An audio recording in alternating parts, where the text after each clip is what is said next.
بسم اللہ الرحمن الرحیم۔ رمضان مبارک ایک بار پھر ہم پر سایہ فگن ہونے والا ہے، لیکن ذرا سوچیے، اگر یہ ہمارا آخری رمضان ہو، اگر یہ وہ آخری موقع ہو جو ہمیں اللہ تعالیٰ نے عطا کیا ہو، کیا ہم واقعی اس کے لیے تیار ہیں؟ یہ وہ موقع ہے جب ہم اللہ کی طرف پلٹ سکتے ہیں۔ یہ وہ مہینہ ہے جس میں توبہ قبول ہوتی ہے۔ کیا ہم واقعی اس رمضان کو اپنی آخری امید سمجھ کر گزار رہے ہیں؟ وقت کم ہے اور ہم نہیں جانتے کہ ہمیں اگلا رمضان ملے گا یا نہیں۔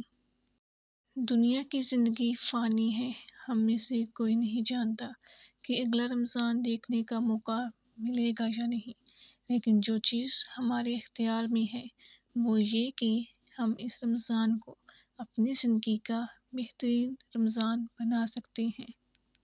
کیا ہم قرآن کے ساتھ اتنا وقت گزاریں گے جتنا ہمیں گزارنا چاہیے؟ کیا ہم اپنے والدین، بہن بھائیوں اور عزیز و اقارب کے حقوق پورے کر رہے ہیں؟ کیا ہم ان نیک اعمال کی طرف لوٹیں گے جنہیں ہم نے چھوڑ رکھا ہے؟ کیا ہم اپنی زندگی کو گناہوں سے پاک کرنے کی کوشش کریں گے؟ یہی وقت ہے، توبہ کر دیجیے، عبادت کو بڑھا دیجیے اور اپنی آخرت کو سنوار دیجیے۔ اللہ ہم سب کو اس کی توفیق عطا فرمائے، آمین۔